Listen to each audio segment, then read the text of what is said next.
우리 요한계시록의 2장과 3장에 나오는 7교회의 모습을 통해서 주님이 원하시는 참된 교회, 우리 동부장로교회는 어떤 교회가 되어야 될 것인가 하는 늘 생각을 해야 됩니다.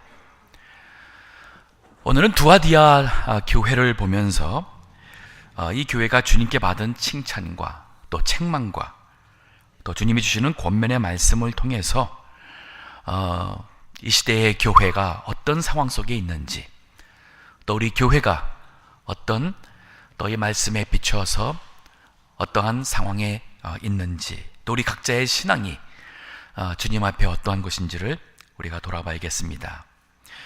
먼저 이 두아디라라는 도시는 버가모에서 동남쪽에 한 40마일 정도 있는 곳입니다. 지금 터키에 존재하고 있는 도시이기도 합니다.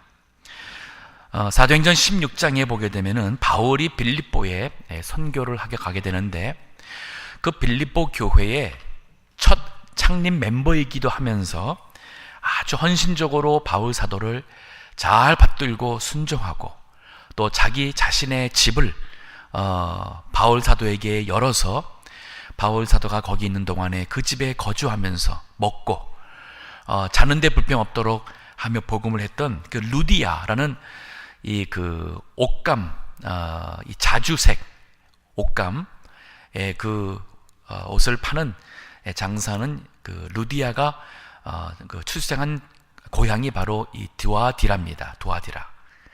실제로 당시에 여기에 그런 염색업 같은 공업이 발달된 그러한 도시였습니다. 오늘 본문에 보면은 이제 두아디라 교회에 보내는 편지를 보내는 예수님의 모습이 여기 18절에 먼저 나오게 됩니다. 이렇게 말하죠. 두아디라 교회의 사자에게 편지하기를. 먼저 교회의 대표가 되는 교회의 사자, 교역자에게 편지를 쓰는데, 그 눈이, 즉 주님의 눈이 불꽃 같고 그 발이 빛난 주석과 같은 하나님의 아들이 가라사대. 여기 하나님의 아들이라는 것은 예수님의 신성을 강조하고 있습니다. 즉 심판주로서의 신성. 우리 심판주로서 예수님의 모습을 보니까 그 눈빛이 불꽃 같다 그랬습니다. 눈이 불꽃 같다.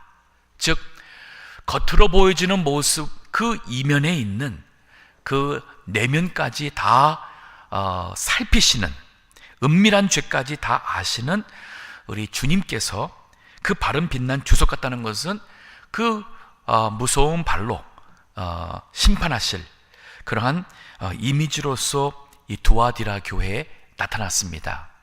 즉 이 교회가 겉으로는 굉장히 안정되고 또 조직이 잘 된 교회입니다. 실제 행위도 또 믿음이나 사랑이나 모든 면에서 큰 흠이 없을 만큼 아주 참 안정된 교회입니다. 그런데 그 눈이 불꽃 같은 우리 주님께서 보실 때는 겉으로만 보이는 것이 아닌 그 이면에 있는 문제를 주님께서 오늘 지적하면서 책망을 하시게 됩니다. 자, 9절에 우리 두 번째로 이 두아디라 교회를 향한 주님의 먼저 인정하심과 그리고 칭찬을 보겠습니다. 여기 19절에 보니까 내가 네 사업과, 여기 사업이라는 것은 복음의 사역이고 교회의 사역이에요. 이것은 교회에 있는, 우리 교회도 부서 활동이 있습니다.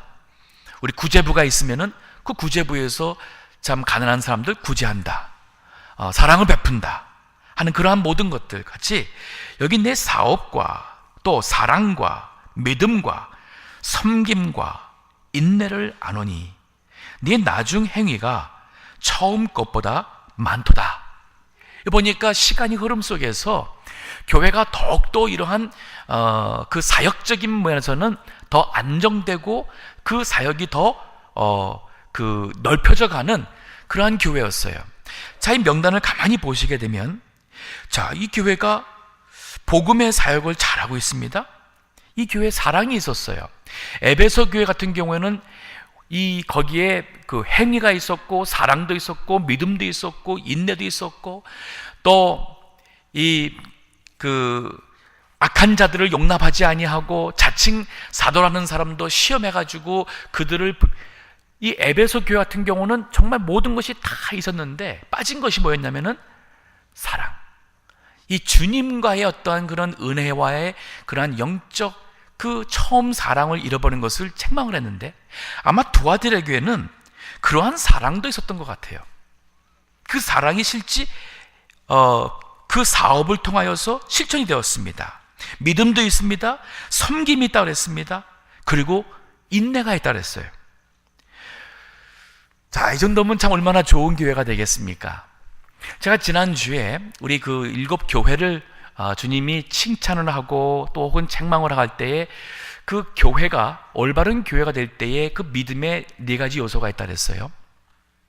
먼저는 우리 믿는 믿음에 있어서는 내면에서 일어나는 요소가 있었습니다. 하나는 그 지적인 요소입니다. 말씀을 바로 알아야 돼요. 즉 진리가, 교리가 어긋나게 되면 절대로 올바른 신앙이나 교회를 세울 수가 없습니다. 지적인 요소가 참 중요합니다. 그 다음엔 정적인 요소예요. 이게 바로 에베소 교회가 잃어버린 거였어요.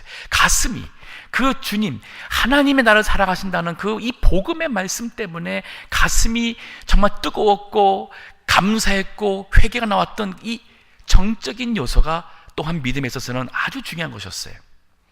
그 다음에는 의지입니다. 거기서 나오는 결심입니다. 아, 이제는 내가 세상의 삶을 정리해야겠구나. 이제는 내 이 나쁜 성격 버려야겠구나. 이제는 내가 정말 주님 기뻐하신 일에 내가 봉사해야겠구나, 헌신해야겠구나 하는 이 결심면이 바로 이 그 의지예요. 그래서 이 지적, 정적, 의지적인 면이 우리 믿음에게서는 내면에서 일어나야 될 요소인가 하면은 이것이 우리의 행동으로 옮겨질 때에 그게 바로 생활입니다. 자, 그 두아디라 교회를 보게 되면은 이 4가지 요소 중에서 뭐가 빠졌어요? 정적인 요소 있었습니다. 사랑이 있었어요. 의지가 있었어요. 그렇기 때문에 그들이 봉사했고 정말 이 사역을 점점 갈수록 더 크게 한 걸 보면은 그들이 헌신적으로 이 사역에 행동이 있었습니다. 근데 무엇이 문제냐면은 이 교회의 문제는 이제 그 다음 절에부터 보면은 주님이 이슈부터 책망을 하게 되는데 바로 지적 요소가 무너졌습니다. 자, 20절 보겠습니다. 그러나 내가 네게 책망할 것이 있노라. 자칭 선지자라 하는 여자 이세벨을 네가 용납함이니. 이 자칭 선지자라는 그 말은 뭐냐면 하나님이 보낸 선지자가 아니라는 말이에요. 또 하나님의 뜻을 받들어서 소위 교회 일 혹은 하나님의 일을 하는 사람이 아닌 겁니다. 스스로가 결심해서 스스로 어떤 동기, 어떤 인간적인 동기든 스스로가 선지자라 해서 지금 이 교회에 아마 중대한 영향을 끼치는 그러한 사람이 들어왔습니다. 근데 여자 이세벨이라는 표현을 썼어요. 진짜 두아디라 교회에 이세벨이라는 이 여자가 같은 구약에 있는 동명이인의 여자일지 아니면 구약에 북이스라엘을 망쳐버린, 멸망케 한 그 아합 왕의 아내 되는 그 이세벨, 그 여자와 같은 그러한 하나님의 백성을 죄를 짓게 만들고 또 하나님의 백성과 하나님의 백성의 조직이 무너지게 했던 그런 악한 그런 그 영향력과 행한 것이 구약에 있는 이세벨과 같기 때문에 자칭 선지자 여자 이세벨이라고 했는지 저는 후자 쪽으로 더 생각이 듭니다. 물론 실제 그러한 여자가 들어와서 두아디라 교회를 그 구약의 이세벨이 북이스라엘에 망친 것 같은 그러한 결과를 가져왔을 수도 볼 수 있어요. 하지만 이 요한계시에 나오는 이 7교회는 신약시대의 모든 교회를 교회의 7가지 유형을 얘기하고 있기 때문에 이 시대에도 자칭 선지자라는 여자 이세벨이 교회에 들어옵니다.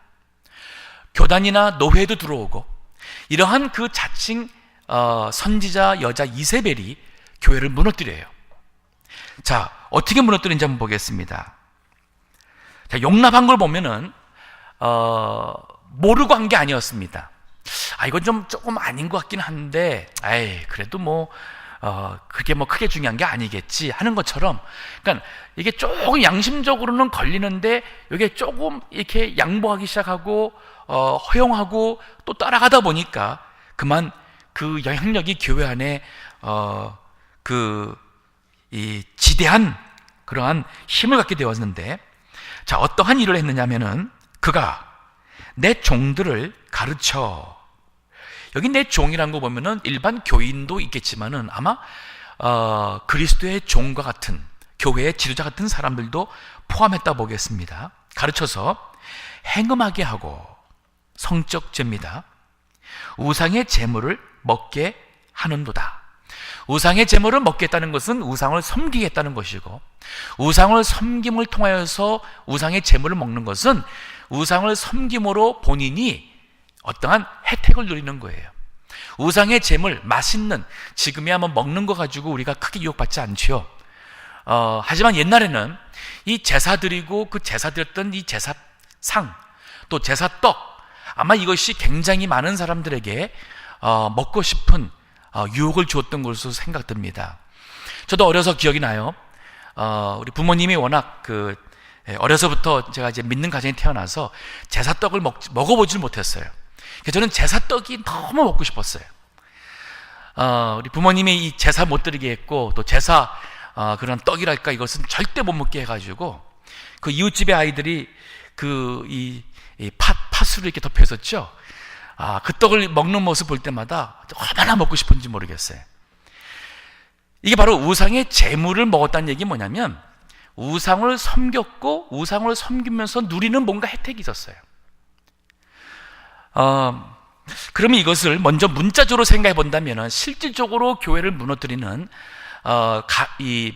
이세벨 같은 거짓 선자가 오게 되면은 실질적으로 교회가 성적으로 변질, 또 범죄하면서 타락하게 되고, 또 그 우상이 어떤 종류의 우상이든 믿음이 하나님을 믿는 믿음에서 떠나서 우상을 섬기고, 우상을 섬기면서 사람들이 물질적인 혜택이랄까, 아니면 세상에서 어떤 직장의 혜택이랄까, 아니면은 어떠한 권세랄까, 힘이랄까, 어떠한 편가름이랄까, 여러 가지 그러한 혜택이 있을 수 있습니다. 그러한 일이 실제로 있었을 수도 볼 수 있습니다.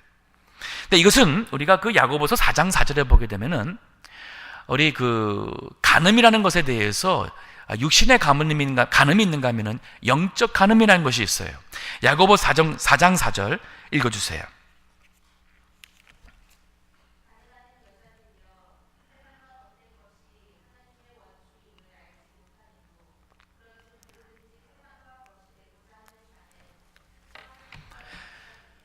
간음하는 자들이요 그랬어요. 간음하는 자. 얼핏 생각하면 우리가 육신의 그런 간음인가 할 텐데, 여기서 뭐라냐면은 세상과 벗된 것이 하나님의 원수임을 알지 못하느냐. 우리가 이 세상, 즉 세상에 있는 것이나 세상이 제공하는 여러 가지 유혹에 그만 그 세상과 벗하게 된다면, 우리가 친근하고 또 그거와 더불어 살게 된다면 하나님의 원수가 된다 그랬어요. 그런즉 누구든지 세상과 벗이 되고자 하는 자는 스스로 하나님과 원수되게 하는 것이니라. 이것이 바로 영적 간음이에요. 그러면 이 시대에 두아디라 같은 그러한 교회의 유형이 무엇일까? 언제 있었을까?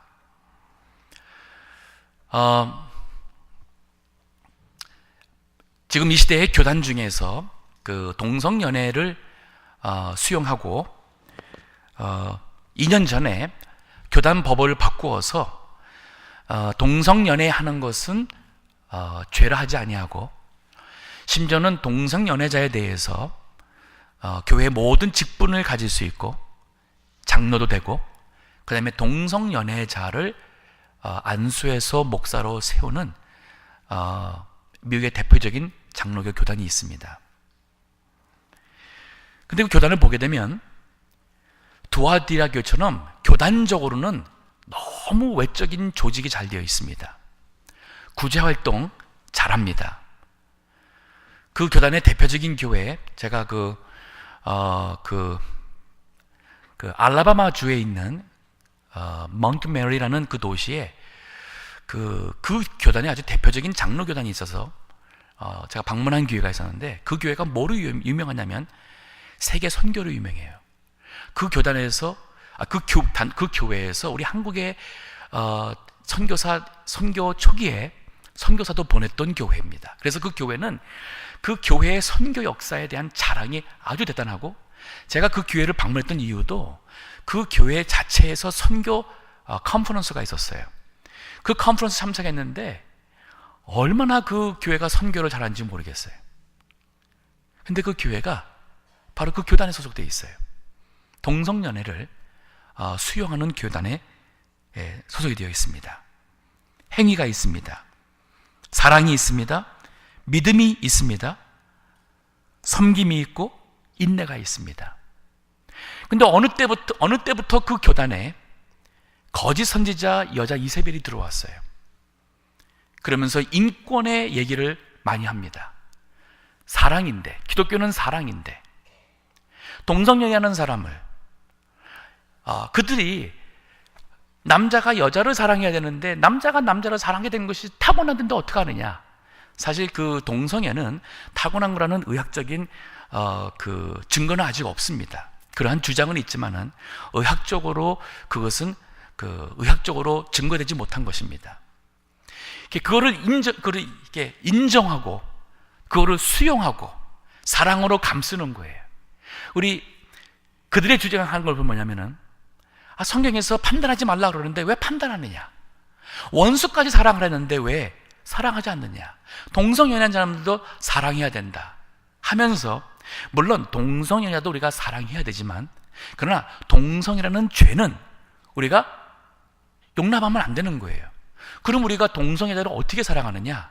그들을 전도해서 예수 믿게 해야 돼요. 그러면 예수 믿을 때 회개하지 않습니까? 그러면 그 사람이 그 동성애가 죄인 것을, 성경에서 죄인 것을 깨닫고 그 동성애의 죄에서 회개하고 그러한 삶을 살지 않도록 해가면서 예수 믿어야지만은 진정한 동성애자들을 사랑하는 것이고 구원하는 것입니다. 이 말은 우리가 그럼 어떤 사람이 합당하지 않은 생활을 하고 있습니다. 가늠하는 생활을 하고 살고 있어요. 그 사람 전도했습니다. 그러면 전도했으면 그 사람이 온전한 그리스도인 되기 위해서는 어떻게 해야겠어요? 그 성적 가늠한 생활을 청산을 해야죠. 그것이 청산이 안 되고 그것을 회개하지 않고서는 그 사람이 진정한 그리스도인으로서의 은혜 생활을 할 수가 없습니다.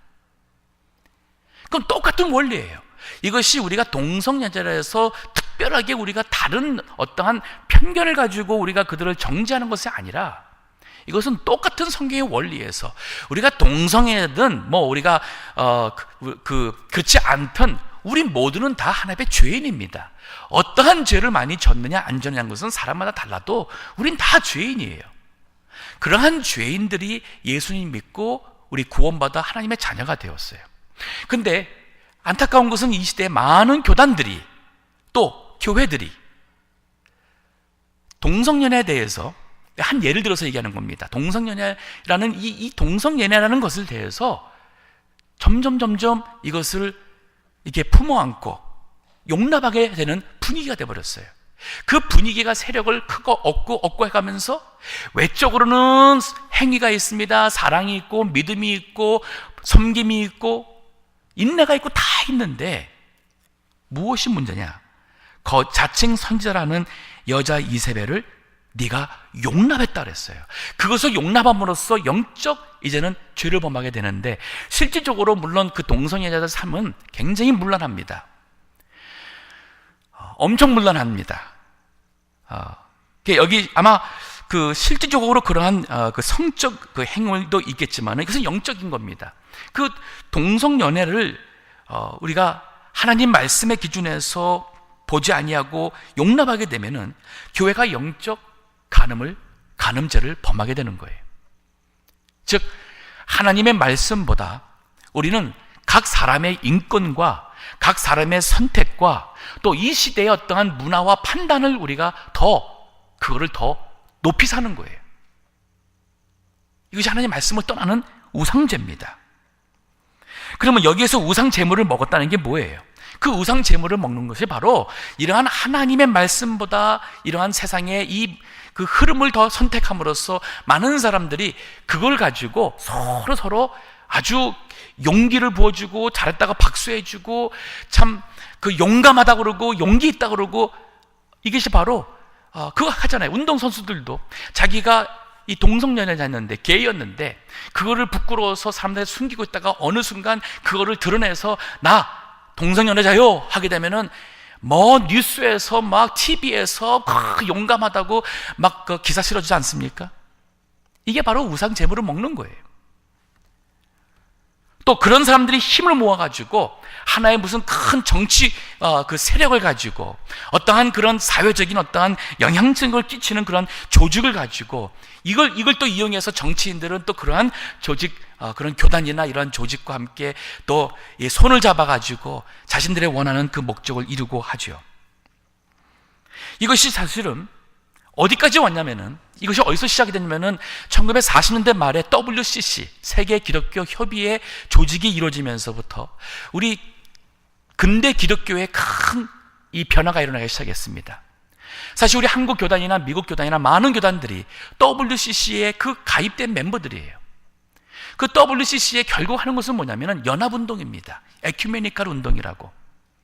즉 너무 이 복음, 예수 그리스도를 믿지 않으면 구원 못 받는다 하는 이 독선적인 성경 중심의 믿음만 고집하면은 너무 많은 다른 종교와 갈등을 일으키지 않느냐.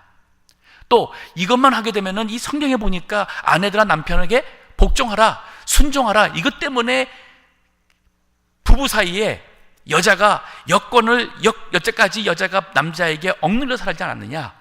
그러니까 이런 성경 말씀을 싫다는 거예요. 그래서 여자의 여권 운동을, 여자도 남자 똑같다 하는 여권 운동과 함께 WCC가 세계 평화를 위해서 활동을 많이 했습니다. 거기에서 나오는 것이 바로 뭐냐면 다원주의였어요. 구원의 다원주의. 즉 모든 종교는 결국은 다 하나님께 가는 궁극적으로는 같다. 기독교만 예수를 믿어야지만 구원받는 것은 그건 아니다 하는 이러한 거짓 선지자 이세벨이 기독교에 들어왔어요. 이제는 그 이세벨의 세력이 너무 큽니다. 주님께서 두아디라 같은 교회를 책망하십니다. 자, 여기 계속 보겠습니다. 21절에 또 내가 그에게 회개할 기회를 주었으되 그 음행을 회개하고자 아니하는도다. 볼지어다. 22절에 주님의 이제 경고, 권면과 함께 경고가 지금 나오고 있어요. 볼지어다. 내가 그를 침상에 던질 터이요. 여기서 말하는 침상은 우리가 병들었을 때에 혹은 재앙을 받아서 우리가 눕는 그런 병상의 의미가 있습니다. 하지만 이것은 하나님께서 참으시다가 돌이키지 않으면은 그만 집어친다는 거예요. 막 각종 문제와 어려움에 봉착하게 된다는 말이에요. 또 그로 더불어 간음한 자들도, 이 말은 뭐냐면 이세벨과 같은 그러한 신앙과 그러한 신앙 사상, 그러한 기독교 운동하는 모든 사람들은 다 영적 간음한 사람이라는 말이에요. 그러니까 아무리 참 오래 신앙생활을 했고 교회에 직분을 갖고 있고 목사를 할지라도 장로를 할지라도 이래서 저기 책을 쓰고 나와가지고 정말 우리가 모든 이 마이너리티, 그러니까 이 소수민 사람들, 소수에 있는 모든 그 사람들에 향해서 그들의 인권과 그들의 자유와 그들의 그 권리를 존중해주는, 굉장히 멋있잖아요. 근데 그것이 하나님의 말씀보다 앞서게 되면은 그거는 잘못된 거라는 거죠. 우리가 진리 안에서 사랑을 해야 되고, 진리 안에서 그들을 어떻게든지 그 죄에서 구원하려고 할 때 진정한 구원이고 영생으로 가는 것이지, 죄인으로 하여금 죄 가운데서 지금 죽어가는데 당신 죽지 않아. 당신 죄 없어. 당신은 하나님의 정말 사랑받는 사람이야. 당신 그대로 모습이 너무 좋아. 하나님은 당신을 사랑해. 그 말 듣기는 좋지만은 그렇다고 그 사람이 죽을 병에서 고침받는 거 아니잖아요. 이게 바로 두아디라 교회의 모습이었어요. 주님께서 그로 더불어 가늠한 자들도 만일 그의 행위를 회개치 아니하면 큰 환난 가운데 던진다 그랬어요. 오늘날 우리 미국이 왜 이렇게 힘들어졌을까? 한국도 그렇고. 기독교가 바른 진리에서 복음회 할 때는 사회가 계속 변화됐어요.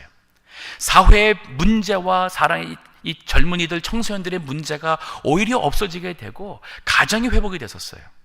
근데 우리 미국 같은 경우 보더라도 제가 아까 말한 대로 1940년대 WCC, 50년대, 60년대 들어오고 히피 무브먼트가 60년대 들어오고 이래가면서 교계가 아주 엄청나게 변화가 일어났습니다. 그러면서 마치 두아디라 교회 같이 겉으로 볼 때는 아직도 건재합니다. 건물도 건재하고 예배당에 수백 명, 수천 명, 수만 명의 많은 사람들이 모이는 경우도 있습니다. 근데 과연 주님이 보실 때에 그 교회가 거짓 선지자 여자 이세벨을 용납한 것에 대해서 주님이 책망하지 않을까? 이것이 우리가 돌아봐야 될 문제라는 겁니다. 좀 더 보겠습니다. 23절에 또 내가 사망으로 그의 자녀를 죽이리니, 그의 자녀한 거 보니까 이제 이 신앙의 아예 추종하는 세력이에요. 아이들은 가령 음란한 관계에서 나온 자녀는 그 음란한 자녀라고 말하지 않습니까? 이 이세벨의 그 신앙을 수용한 다음 세대입니다. 그 다음 세대들은 전혀 더더욱이나 무엇이 참인지 아닌지 모르는 다음 세대가 나와요. 지금 엄청 많습니다. 교회 다니는 이 젊은이들 중에서도 제가 물어봤어요. 우리 교회에서도 젊은이들에게 물어봤어요. 동성애에 대해서 죄라고 생각하느냐? 자신 있게 말하는 아이들이 다 아니에요. 우리 교회에도 상당수 아이들이 자기는 동성애가 싫지만은 그렇다고 해서 그거를 죄라고 하고 하는 것에 대해서는 주저하는 거예요. 이것이 우리 교회도 그렇다면 다른 교회는 어떻겠습니까? 또 실제 이 시대의 젊은 세대들이 대학교에 있는 아이들이 어떻겠어요? 이만큼 오늘날 우리 1세대, 여러분과 저 같은 경우는 1세라고 할 수도 있겠고, 우리 할머니, 할아버지 같은 경우는 2세다, 그 전세다 할 수 있겠지만은, 그 진리의 말씀을 우리가 대수롭게 생각해서 이렇게 타협하고 지나온 것이 우리 다음 세대에게서는 더 다른 그러한 큰 문제로 나오게 되는 거예요. 그래서 주님이 이 가늠한 자들로 더불어 23절이죠. 그의 자녀들을 죽이리니 그랬어요. 모든 교회가 나는 사람의 뜻과 마음을 살피는 자인 줄 알지라. 내가 너희 각 사람의 행위대로 갚아주리라. 네, 행위대로 심판받습니다. 우리 그 고린도 후서 5장 11절 보게 되면은 우리가 다 반드시 그리스도의 심판대 앞에 드러나 각각 선악간에 그 몸으로 행한 것을 따라 받는다 그랬어요. 마태복음 25장 그 마지막 부분에 또 보게 되면은 그 염소와 양을 구별하듯이 구원받은 자와 영생에 들어갈, 또 지옥에 들어갈 영벌 받을 자들을 구별하게 돼요. 근데 이 천국에 들어갈 사람들은 그들이 예수님의 이름으로 행한 모든 선행에 대해서 주님이 다 기억하고 있는 거예요.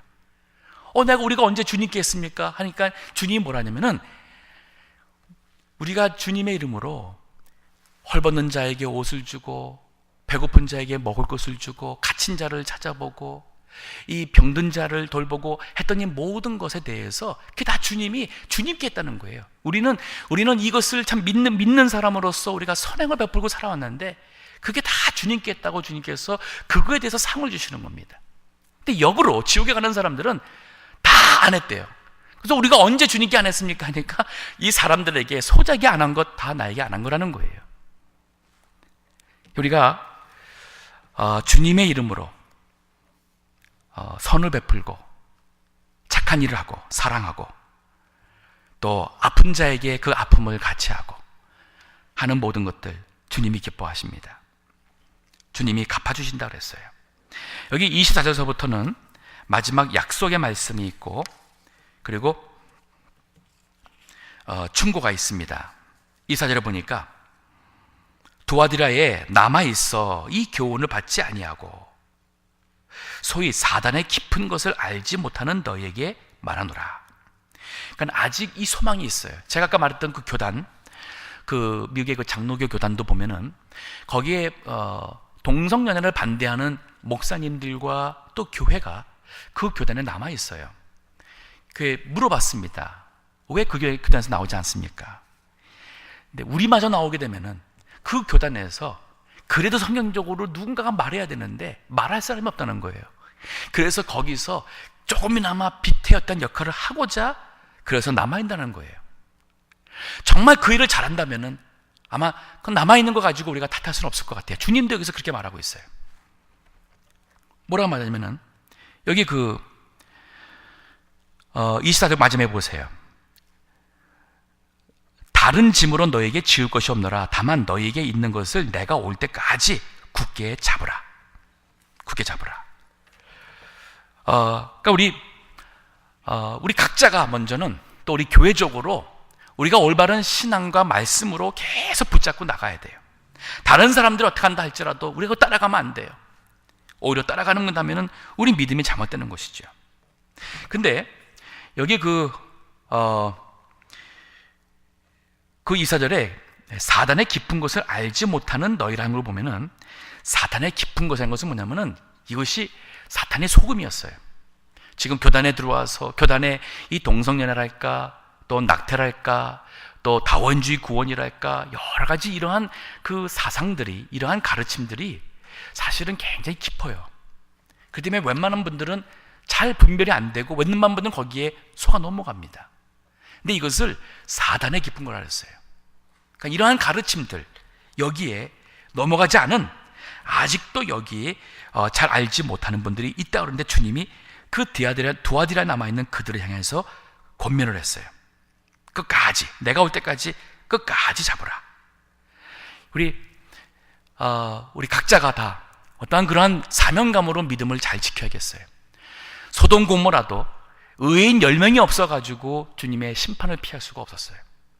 예레미야서 5장에 보게 되면은 그 예루살렘에 주님이 진리를 갖고 공의를 행하는 사람 한 사람만 있어도 안 한다는데 그 예루살렘을 예레미야가 다녀봐도 그 사람은 찾지를 못했어요. 주님이 계속 권면해 주십니다. 26절에 이기는 자와 끝까지 내 일을 지키는 그에게 만국을 다스리는 권세를 주리니. 아마 이 권세는 우리가 그때 가봐야지만 정말 이 권세가 얼마나 참 값진 것인지를 알 것 같아요.